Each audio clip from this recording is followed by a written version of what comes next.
Chère fleuve méridienne, cher fleuve méridien, bonjour.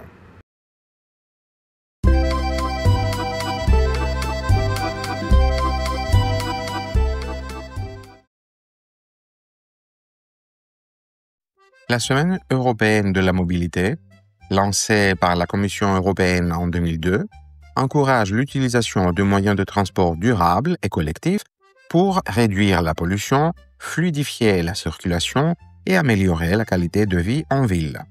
Elle met en avant l'importance des choix individuels et des politiques publiques pour construire des villes plus respectueuses de l'environnement. Voie F, destination sentier tracé. Attention au départ.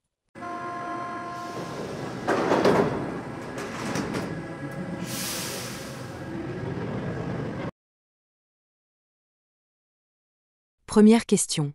Quel moyen de transport utilisez-vous pour aller à l'école ou au travail ? Cette question offre l'occasion de décrire une habitude quotidienne. Les élèves peuvent répondre qu'ils utilisent le bus, le métro, la voiture, le vélo ou qu'ils vont à pied.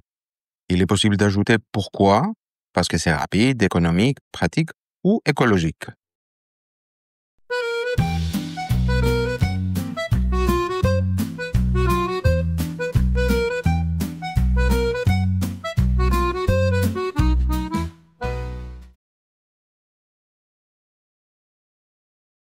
Deuxième question. Dans votre ville, les transports publics arrivent-ils partout ?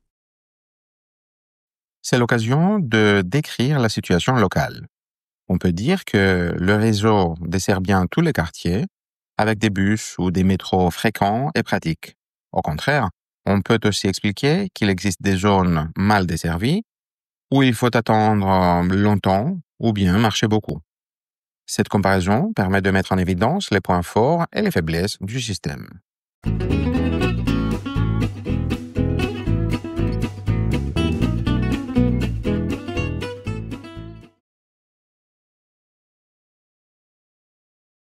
Troisième question. Avez-vous déjà utilisé un vélo ou une trottinette en ville ? Ici, il s'agit de partager une expérience personnelle. Ceux qui ont utilisé un vélo ou une trottinette peuvent raconter que ces moyens de transport leur ont semblé pratiques et agréables, apportant parfois un côté amusant à leur trajet. Mais ils peuvent aussi reconnaître que selon la circulation ou la durée du parcours, l'expérience peut devenir fatigante, stressante, voire dangereuse. On peut aussi ajouter que ces moyens de transport sont rapides et bons pour l'environnement sur de courtes distances.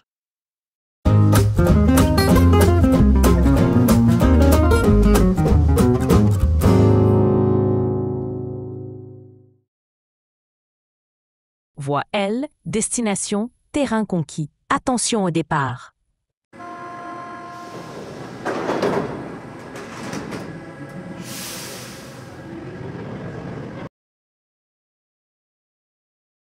Première question.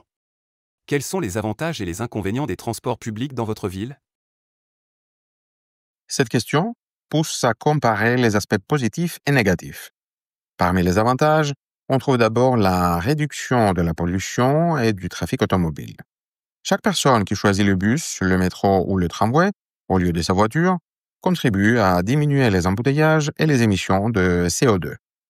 Les transports collectifs coûtent aussi généralement moins cher qu'une voiture individuelle, surtout si l'on tient compte du carburant, de l'assurance et de l'entretien. Un autre atout important est la liberté qu'ils offrent pendant le trajet. On peut lire, écouter de la musique, répondre à des messages ou simplement se reposer sans avoir à se concentrer sur la conduite. De plus, dans de nombreuses villes, grâce à un réseau assez dense, on peut atteindre facilement la plupart des quartiers. Du côté des inconvénients, il y a parfois des retards ou des grèves, ce qui complique les déplacements. Aux heures de pointe, les bus et les métros peuvent être bondés, rendant le trajet fatigant ou stressant.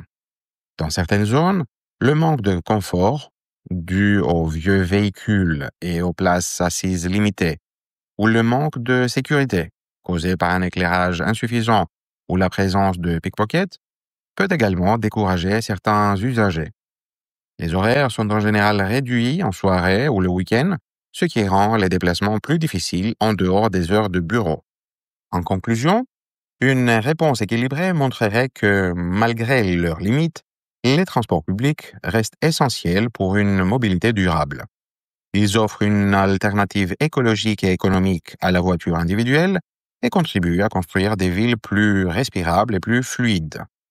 Pour maximiser leur efficacité, il est toutefois nécessaire de poursuivre les investissements dans l'entretien, la sécurité et l'extension des réseaux afin d'encourager encore davantage de personnes à les utiliser.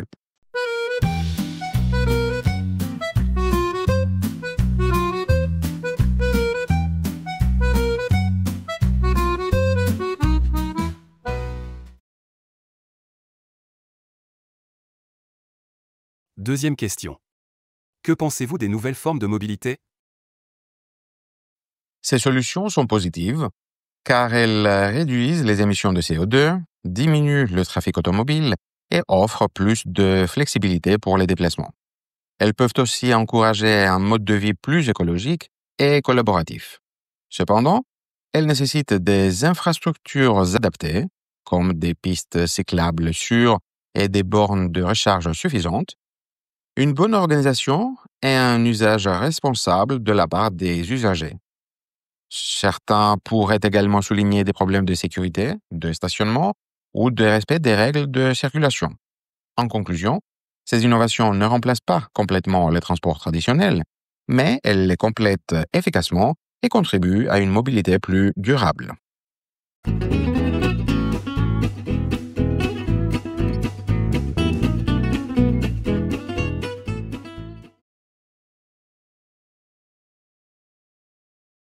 Troisième question. Comment peut-on améliorer la mobilité pour tous, y compris les jeunes et les personnes âgées?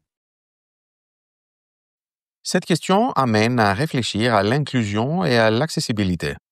On peut d'abord proposer d'augmenter la fréquence des bus et des métros pour réduire l'attente et faciliter les déplacements. Il est aussi possible de créer des tarifs réduits pour les étudiants, les familles ou les retraités afin que les transports restent abordables. Puis, installer des ascenseurs et des rampes d'accès aide les personnes à mobilité réduite à voyager plus facilement. On peut également sécuriser les pistes cyclables pour encourager l'usage du vélo et développer des services de transport adaptés aux zones rurales. Une réponse structurée insisterait sur l'importance de politiques publiques qui tiennent compte des besoins de tous.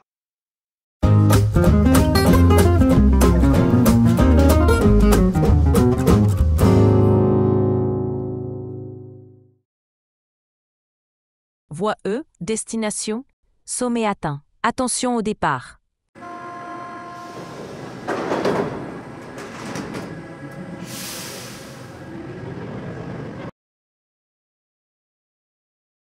Première question. Le développement de la mobilité douce est-il réaliste partout? Le vélo et la marche à pied constituent-ils réellement des solutions durables pour tous? Cette question invite à évaluer les contraintes géographiques et sociales. Dans les villes denses, bien équipées en pistes cyclables et trottoirs sécurisés, le vélo et la marche à pied sont efficaces, réduisent la pollution et améliorent la qualité de vie. Cependant, dans les zones rurales, montagneuses ou mal desservies par les transports publics, ces solutions peuvent être peu pratiques, fatigantes ou même dangereuses. Surtout sur de longues distances ou sur des routes sans aménagement.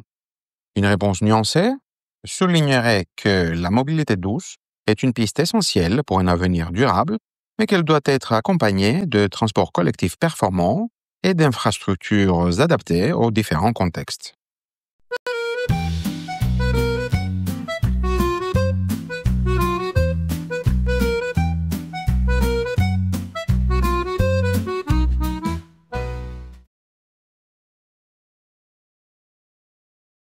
Deuxième question. Faut-il faire de la mobilité un sujet central dans les politiques d'éducation et de citoyenneté? Comment les collectivités peuvent-elles mieux sensibiliser les citoyens à une mobilité plus durable? Cette question ouvre un débat sur la responsabilité collective. Intégrer la mobilité dans l'éducation civique dès le plus jeune âge permet de sensibiliser les élèves aux enjeux environnementaux et sociaux. Comprendre l'impact des choix de transport sur la planète et sur la vie en ville aide à former des citoyens plus responsables. Les collectivités peuvent agir de plusieurs façons: organiser des journées sans voiture, proposer des ateliers pratiques sur les alternatives à la voiture individuelle, lancer des campagnes d'information dans les écoles et les médias locaux, ou encore encourager des projets participatifs dans les quartiers. Une réponse approfondie peut conclure que la mobilité durable fait partie des valeurs citoyennes modernes et qu'elle nécessite une coopération active entre les institutions, les habitants et les associations locales.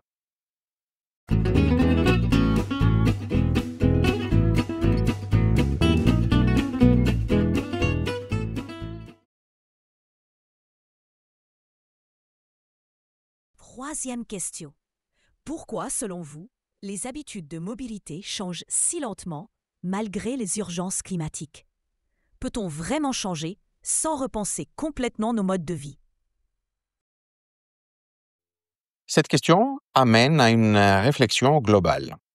Plusieurs raisons expliquent cette lenteur: un fort attachement culturel à la voiture individuelle, le manque d'alternatives fiables dans certaines régions, la crainte de perdre du confort ou du temps, et parfois le coût élevé des solutions plus écologiques. S'ajoute aussi l'inertie des infrastructures existantes qui ne se transforment pas rapidement. Pour opérer un véritable changement, il ne suffit pas de remplacer un moyen de transport par un autre. Il faut repenser l'urbanisme pour rapprocher lieux de travail et de vie, encourager le télétravail et les horaires flexibles, et revoir nos habitudes de consommation pour réduire les déplacements inutiles. Une réponse développée conclut qu'une transformation en profondeur, à la fois individuelle et collective, est indispensable pour répondre aux urgences climatiques et construire des systèmes de mobilité durables.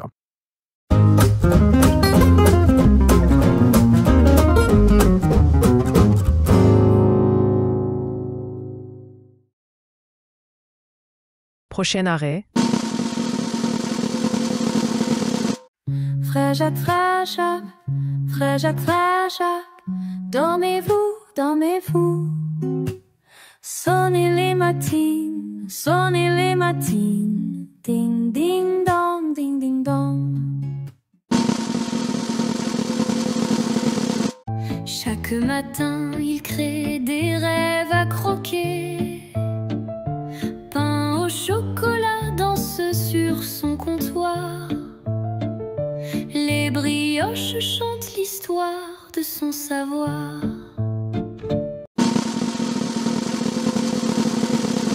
Tu me trouves jolie, même si je suis faite de bois. Je me libérerais de mon marionnettiste si je le pouvais, pour sauter de cette scène et enfin déployer mes ailes. Mais est-ce que je découvrirais que les gens là-bas ont des ficelles invisibles? Merci d'avoir regardé cette vidéo. Si elle vous a plu, mettez un pouce bleu et abonnez-vous pour ne rien manquer. N'hésitez pas à la partager si vous la trouvez utile et à laisser un commentaire pour donner votre avis.